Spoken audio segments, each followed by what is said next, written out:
Good afternoon to you. This is, of course, the Real Talk with me, Jamie, right here on Relax Radio. Hope you are having yourself an amazing day so far. We have the most interesting conversation here at Relax Radio. So, if you just want to chill, if you want to keep yourself updated, if you want to just have good conversation and good company, well, all you got to do is make sure that you keep it tuned right here on Relax Radio.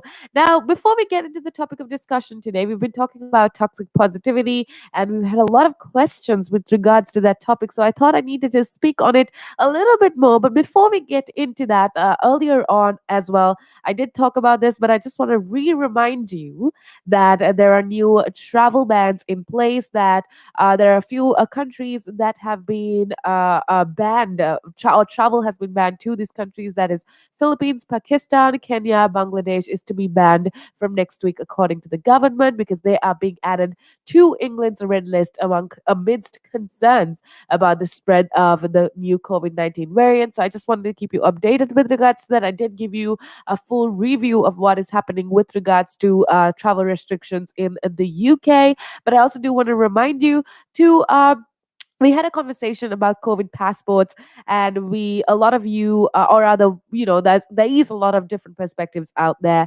I told you how a lot of people are criticizing the COVID passports, saying that it is actually dangerous, discriminatory, and counterproductive.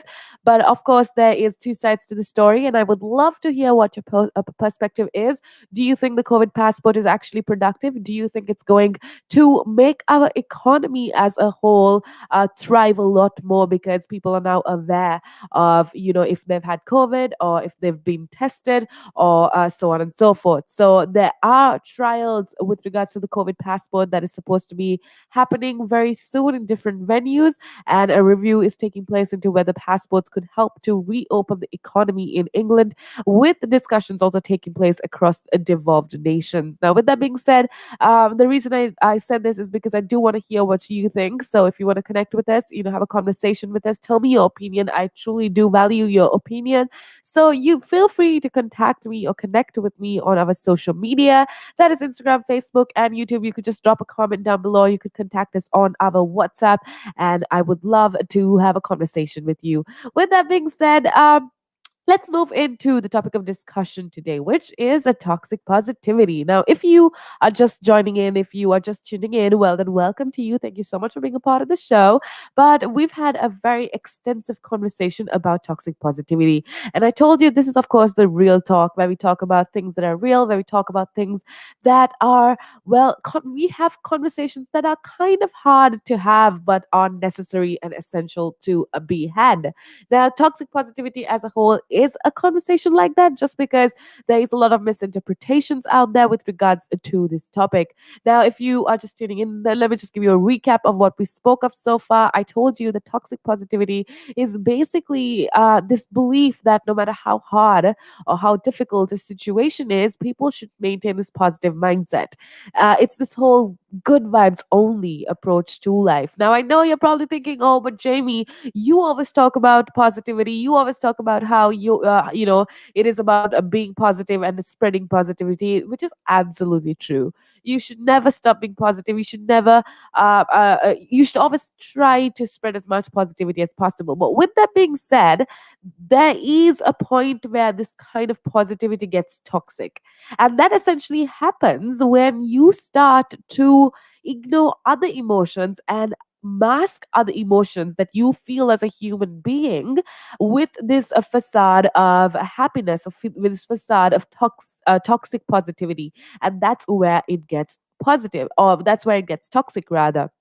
I told you how how it can be harmful. I told you how it avoids authentic human emotion. We did have a conversation with a caller a few minutes back, and his point, basically, if you didn't hear it, well, his point was that it's always good to be positive despite what you feel. But see, at the end of the day, what happens? It kind of avoids human emotion. At least that's my perspective, because I believe that toxic positivity functions as an avoidance mechanism. It's not essentially a coping mechanism rather, but it's basically an avoidance mechanism. So when other people engage in this type of behavior, it allows them to avoid this emotional situation, and it almost dismisses the certain human emotions, right?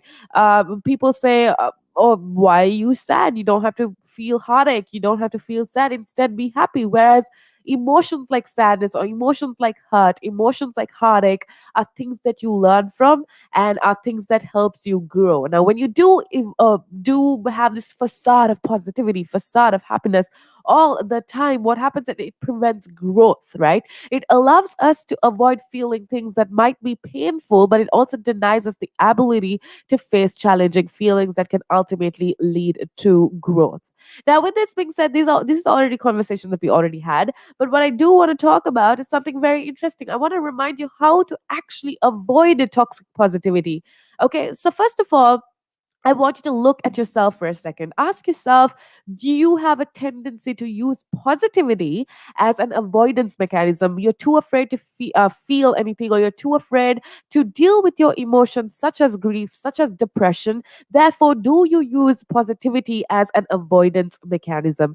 First of all, ask yourself that question. And if you do, that's perfectly fine, because let's together figure out certain ways and certain things we can do to avoid this whole toxic positive situation. Now, if you've been affected by toxic positivity, or if you recognize this kind of behavior in yourself, there are things that you can do to develop a healthier, more positive, and a supportive approach.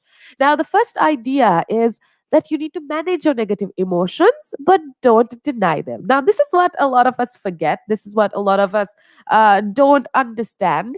What you need to understand is that negative emotions can cause stress when unchecked. We've been talking about this. I've told you how being looking at your past mistakes or regretting things over and over again can definitely cause a lot of stress. But listen, what you need to remember is that they can also provide important information that can lead to beneficial changes in your life. So I know it's not something that can magically be understood or be comprehended, but it is something that you need to try to do. Manage your negative emotions. Don't linger on, depression or a sad state of mind or heartache or whatever it is, but that doesn't necessarily mean that you deny all of this emotion. So, what I want you to do is understand why you're feeling that way and try your best instead of putting on this mask or facade of happiness and positivity. I want you to acknowledge your negative emotions and do whatever it takes to, get rid of that negative emotion. Secondly, I want you to be realistic about what you should feel. When you are facing some kind of stressful situation, I want to remind you that it's absolutely normal to feel stressed and worried or even fearful. It's a part of being human beings. Every single, I promise you, trust me when I say every single human being on this planet, no matter how strong, no matter how capable they are, feels stressed, feels overwhelmed, feels worried at some point in their life. I want you to remember to not expect too much from yourself. I want you to be easy on yourself, forgive yourself, focus on self care and taking steps that can help improve your situation. Thirdly, I want you to remember that it's okay to feel more than one thing. Okay, when someone expresses a difficult emotion, if somebody expresses this kind of difficult emotion, I want you to remember that it's possible to feel nervous about the future and also hopeful that you will succeed. You could have contradicting emotions. That's just a part of being human as well. Trust me, human beings are so confusing to say the least. Human emotion is confusing to say the least. So it's okay. I'm telling you, it's absolutely okay if you're feeling a lot of things at the same time. Just make sure that it doesn't eat you up and that you cannot function because of your emotions. Your emotions are as complex as the situation itself. So always be easy on yourself. Forgive yourself. If you had a target that you couldn't accomplish, that's okay. You could always try tomorrow. Try a little bit harder tomorrow. And if you improve 1%, then trust me, you are as successful is going to get. Now, that is my little take on toxic positivity. But obviously, I know that is just my perspective. If you have different perspectives, like I always say, I would love to hear from you. So make sure that you do connect with us and let us know what is going on.